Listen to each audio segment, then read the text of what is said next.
everyone. I hope you're having a really good weekend. It's super snowy outside. I wanted to go through some things with you today about how you're going to be tutoring from now on. So I told you that I was putting together a new tutoring folder for you guys, new way of doing things. So here's what I've got for you, and I want to walk you through some of the things that you will be doing. Now, this folder is for 1st through 4th grade tutors. This is not for kindergarten tutors. They have a green folder. So let's go through this folder just briefly. I want to make sure that you understand that all these materials that I have laid out on the table are inside this folder somehow. By the end of this year, what I really want is that you're prepared, if you would like to ever go into education, that you have the training to pass at least the test in order to be a teacher's aide or a paraeducator. So in order to do that, you're going to need to understand some basic things teachers have to do. First, we have to monitor progress. We have to see every day how different, how much better, or what things we can do better in order to help our students. In order to do that, we need to see what progress they're making. So we have this nice chart that you guys will be filling out every single day you work with students. Some of you say that you work with more than one student. You rotate in stations, you work with the whole class, and that's okay. We can always make this work. We can adjust it.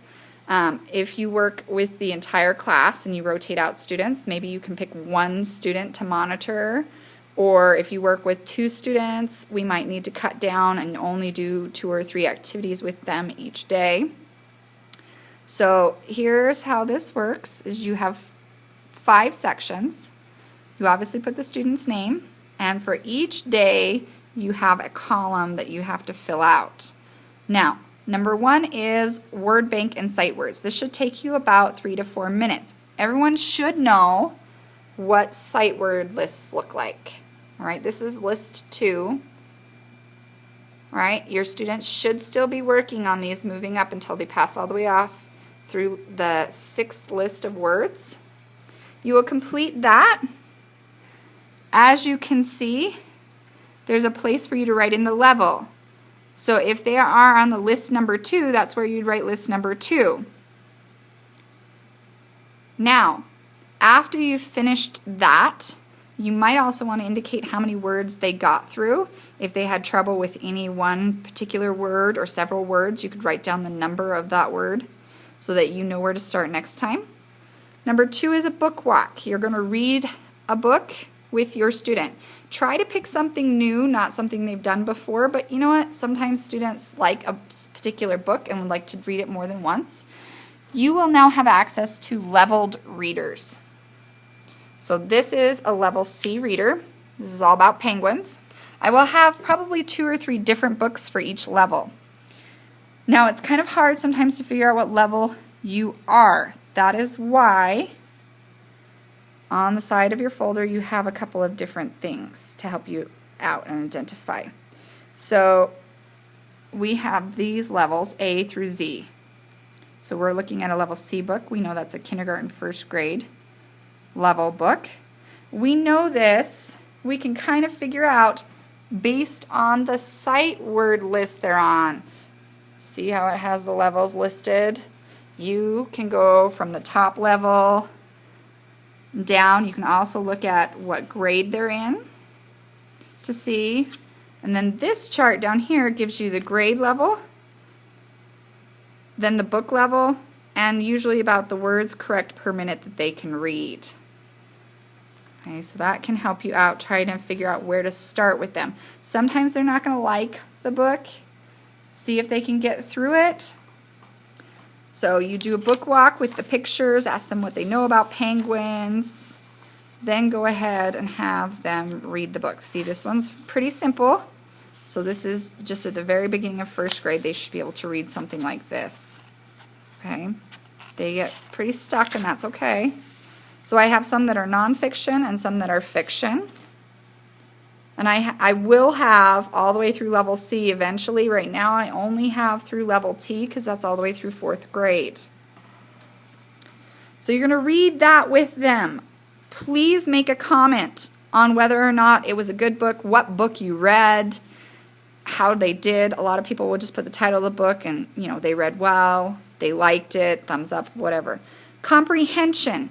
Ask them some questions about this particular book. If you're unsure, on the back there's a yellow sheet that gives you some ideas on how to ask questions for comprehension. It's kind of hard to see, but day 1 says you can ask them who, what, when, where, how, why questions. 2 says retell the story. Ask them to tell you stuff that happened and try to ask them to do it in order of how it happened in the book. Number 3, what's the author's purpose? This 3 over here says what did you learn? And they can always write you some summary if you feel comfortable and have time. All right? Those are some suggestions for comprehension. Now, are you going to be able to do that every day? Probably not. You'll run out of time. Once you're done with the comprehension, then you are going to move on to fluency. This is really important to do at least once a week to know how fast your student reads. Okay? You will get a passage based on what level they are, okay, using your sight words and also your level reader information. Say I have a student, I don't have levels A through C because that's just too low. They don't read that many words per minute. So starting on level D, and I will have copies of this, you will have a timer, not your phone anymore. I will purchase timers. You will have them read. When the timer goes off, just note in your head where they stopped. You know how to do words correct per minute. Remember, you find where they stopped. Okay, say they read 36 words, they stopped at pull. All right, and they missed 2 words, then I know, okay, they got 34 out of 36 words correct. They read 34 words per minute correct. Don't stop them if they're on a roll. Let them finish reading. These are not long passages. If I go all the way through, this is level Q, R, they're not super long. They're designed to only be about a minute's worth of reading. All right? So I will have these for you to do for fluency. They will not be in your folder because you will have to pick up the passage for your student. After you've picked it up, your copy, you may keep it in here, but it won't be in here to start with. After you do that and you still have time, what is it that you can do? You can do any sort of game. I have purchased some board games and things like that that are coming via Amazon. You can do things like word sorts. You can get flashcards and write out a bunch of different words that are rhyming and have them try to sort them into the correct sounds. Blends such as ch, sh, st, th, those are all blended sounds. They're new. A lot of kids have trouble with them, so it might be good to use. Fast pencil is sounding out using a pencil to follow along. You can always make it a contest who can read faster. Memory game, that's always fun. You can write words on flashcards and flip them upside down and see if students can remember where the matching word is. Spelling words, a lot of you have done hangman, which is always fun. Or you can use, I have several sets of magnetic letters, and I will start bringing my cookie sheets that you guys can use.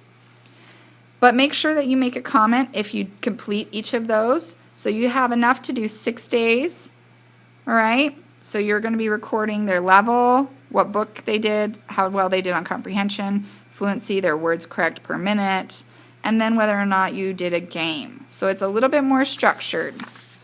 So that's that with the student. Now, there's a couple other things in here that the student need. You are supposed to be keeping track of words correct per minute. This is a chart. Now, what you're going to do with this is, after you've done words correct per minute with your student, so you've got it here, right?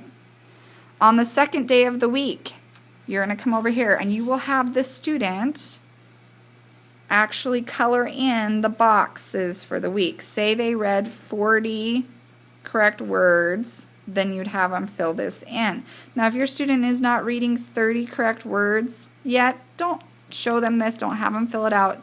We don't want them to fill bad or anything like that. That's not what it's meant to do. It's meant to show them from week to week on a bar graph how they did. So say week 1 they got 40 words, they got to fill in 1 square. Next time they get 45, they would actually get to fill in 2 squares because 45 is in between 40 and 50, right?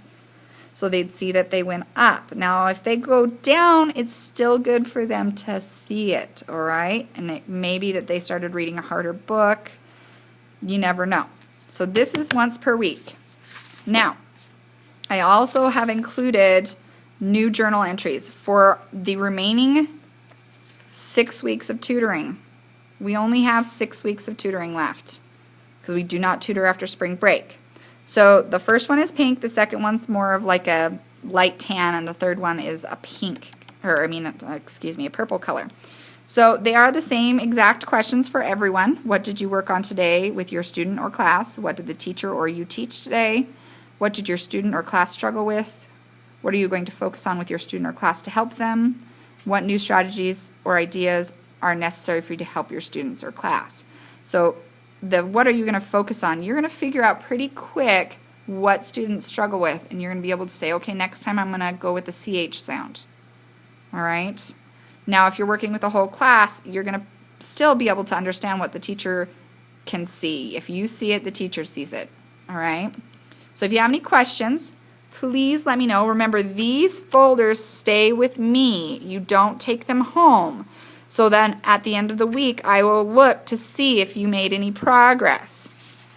I want to make sure that your grades reflect how much work you guys do tutoring. You do a lot, so I have now changed your grade to 50% of your grade is based on your tutoring. This is 50% of your grade. So make sure if you have any questions, please let me know. And I will see you on Monday. Thank you.